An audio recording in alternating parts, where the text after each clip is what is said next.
What's up, fish gang? Welcome back to Monster Fish Only, aka Mofo Fish. We talk about monster fish and monster tanks. I'm your host, OGP, and today we're talking about your mom.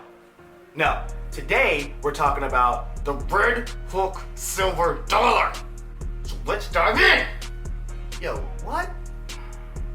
Man, DJ, find the intro. DJ Kid, this a hit for sure. Caught some fishes out the pond and I put them in a box. Mix that old sponge with that new one when them filters out the box. Got some monsters in that glass, boy, they really down the box. Said I'm messed up in the head, cause I really like to watch. Yeah, I put them in a box. Mix that old sponge with that new one when the filters out the box. Got some monsters in that glass, boy, they really down the box. Said I'm messed up in the head, cause I really like to watch. Alright, buckle up, cowboys, because we got a good one. Yeehaw! Now, before we dive in, you know we have to do a quick overview for the Gen Z fish keepers. Size, 8 to 10 inches. Temperament, pretty chill, bro. Origin, South America. Tank size, 75 to 125. Water temperature, 73 to 81 degrees. Diet, they're omnivores. Compatibility, they love everybody. A little bit. Bye, Gen Z fish keepers. I love you. In a totally non-binary, non-violent, or non-sexualized way. Bye. Now, for everybody else who isn't drinking free-range tequila out of a frisbee, let's dive in. We're talking about the red hook silver dollar. So, this fish is actually a pretty cool and pretty interesting fish. A lot of people use it for a dither fish, but in my personal opinion, you could probably use it as the focal point of your tank. As long as you set it up to where it looks really natural and really desirable, this fish actually gets pretty large, and a nice big group of them actually looks pretty cool together. This fish is actually a shoaling fish, not a schooling fish, but a shoaling fish. The best way I could describe the difference between a schooling fish and a shoaling fish is like this. A schooling fish would be, hey man, what's up? You wanna hang out today? Yeah, that's cool, I got something to do a little bit later on, but we can hang out for now. A shoaling fish is, hey man, what's up? You wanna get married? Yeah! And what about all my kids? Get in the van! Okay! It's a little bit more complicated than that, but that's the best way I can describe it. You can Google it for yourself. It's a gray area, but essentially it just means that a shoaling fish does absolutely everything together for life. But you want to keep this fish in at least a group of 6 or more. You can honestly get away with 3 or more if you're doing a smaller tank, like a 75, and you're just gonna keep maybe some catfish and a couple plecos in there, and just have a nice little, medium-sized tank. That'd be fine. But if you're gonna do anything more than 3, you're probably gonna want to jump up to a 125 for sure. Now they do make for a great dither fish, and for those of you who are new to the hobby, a dither fish pretty much just means something that just kind of swims around in the back because your focal fish doesn't really do a whole lot. These guys swim constantly from this side of the tank to the other side of the tank. And primarily they'll kind of stay right in the middle, but whoever the boss fish is, he'll be the one that describes where everybody goes. So if they get spooked out, they'll dash really far, or if they're just hanging out, they'll kind of just cruise along. And it looks really cool in unison to see them all swimming like that. So now, with that being said, you want to avoid using them as dither fish for really large, aggressive predator fish. And the reason why I say that is because these guys actually can get pretty spooked out pretty easily, and they will crash and bang into stuff. They'll get stressed out very easily, and they like to be out in the open. And as we know, as monster fish keepers, the monster fish don't really like that. They take that as a sign of aggression. Now, you could get lucky. I've kept some with a few monster fish before. They did fine together, but I'm just letting you know what the proper way to do it would be, just in case you can't say, oh, OGP said I can do it. And I'm giving you guys, a yellow flag on this one. It's not a complete red flag, and it's not the complete green light, but you're getting the yellow. Like, just be cautionary if you're gonna try it. And know your fish. If you've got a big, mean, aggressive fish inside of your tank, don't even play like that. Don't even do it. Side note, I actually got a big, rusty, mean, nasty one. He was just sitting inside of the store, just sitting there looking at me all gnarly. And I say, hey, you know what? I've got some red hooks at home. This should be cool. Well, he did fine with everybody for a while, but eventually he started killing off my tinfoil barbs. Now, typically you can school those fish together and they'll hang out together and they'll do just fine. But he had some childhood trauma, apparently. So he took the aggression out on people for no reason. Like, they'd be hanging out and then he'd just snap and just go crazy. I found out just from watching them one day while I was playing, my Xbox, he was just going crazy and just chomping at people. Just buyer beware, they do have some crazy in them. So, sticking along to that path, let's talk about the best tank mates. The best tank mates are gonna be plecos and catfish. The plecos look really cool with them. They'll hang out on the bottom or find a little spot and hide. You can get you some really colorful, exotic looking plecos in a nice, really natural, sand with some logs, some rocks, and some fake plants. We'll discuss that in a little bit. And it'll look really good together, trust me. And some catfish work really well with that as well. Some of your medium-sized catfish would be fine. I'm keeping mine with a red tail.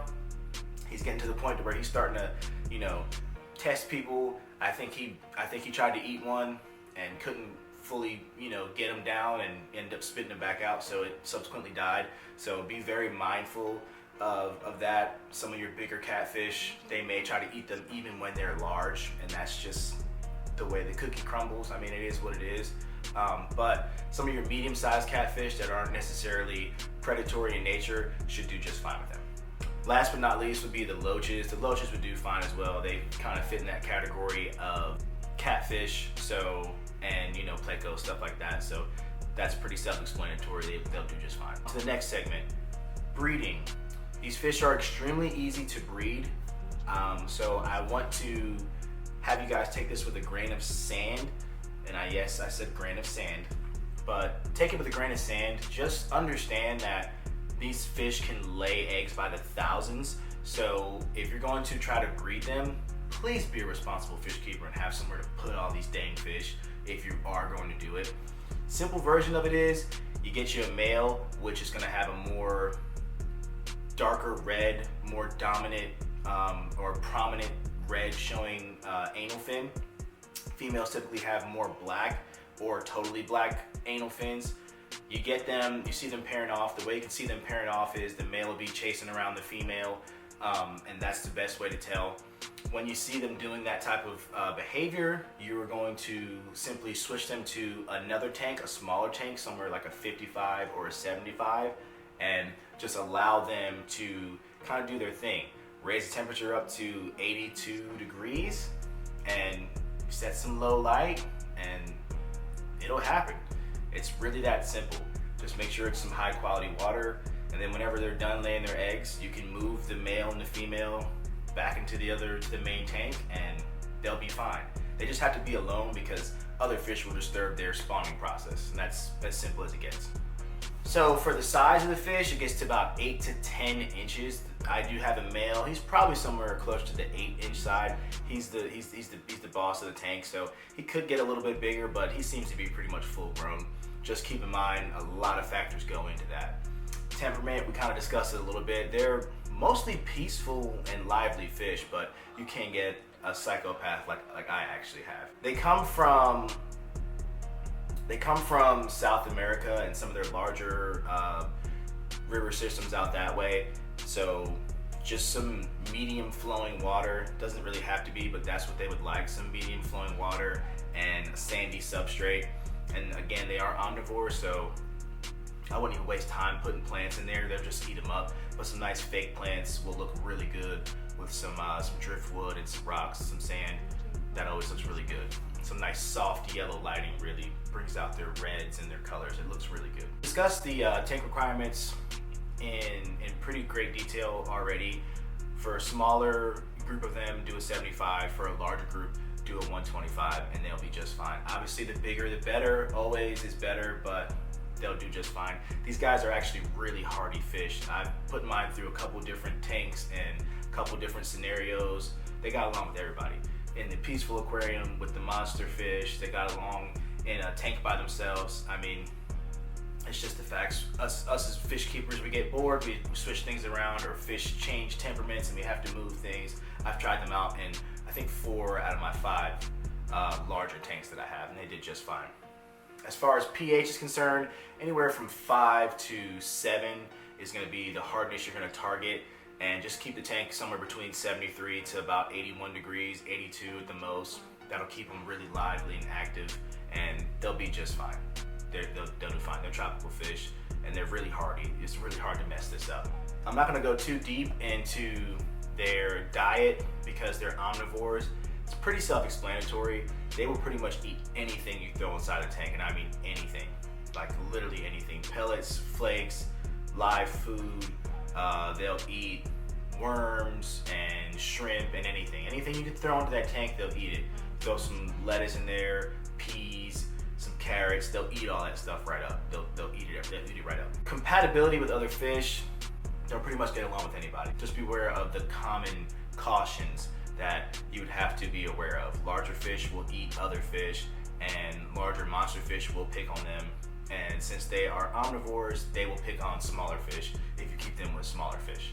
That's just pretty much how the whole fish kingdom operates. So just to do a quick sum up, they are peaceful schooling fish.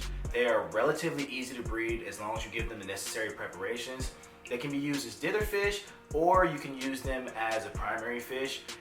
They will pair well with most bottom feeders type of fish, and they are really easy to feed and appreciate a diet that is more towards the vegetarian side, but they'll do just fine with whatever you throw in there. You can throw the occasional fruit inside of there as well, with some occasional vegetables, and they'll even go after algae and bloodworms and pretty much anything you put in there. But that's all I got for you. Shout out to the whole fish gang. If you haven't already, hit the mofo subscribe button, hit the mofo like button, get in the mofo comment section so we can get this content out to more crazy fish people like you.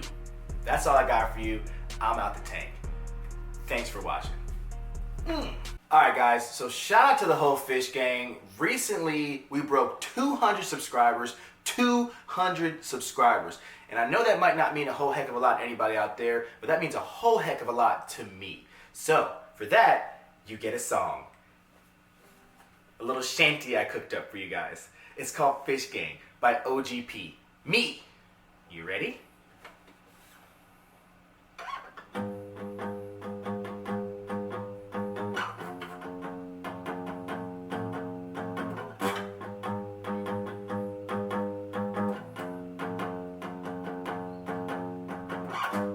Mama told me to not join the gang.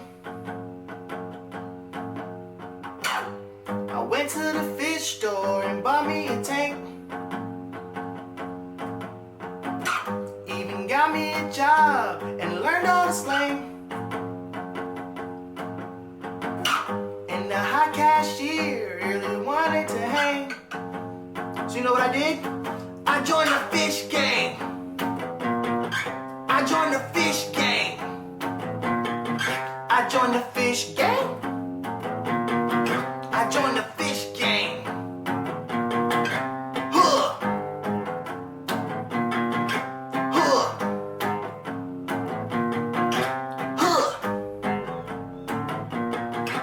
Huh.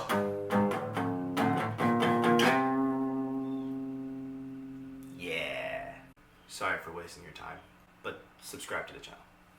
Hey you, yeah, fish food. If you subscribe to the channel already, then welcome to the fish gang. But if you haven't, shame on you. Keep in mind, every time you subscribe to a channel, particularly maybe this one, your fish live a little bit longer. It's science. It's real science. But, in all seriousness, you get a chance to win some free stuff. So hit the subscribe button, enter for your chance to win. All you have to do is just subscribe. It's going to be a Sun canister filter, the 304B, rated for like 525 gallons per hour. I wouldn't give you guys something that I don't personally use or I haven't personally tested, so I do have it on 3 of my tanks. I've got it on this 75 here, and I've got it on 2 125s. So we will be giving it to one of our lucky viewers for absolutely free. All you have to do is just hit the subscribe button, comment you love mofo fish, and hit that like button. We're out the tank.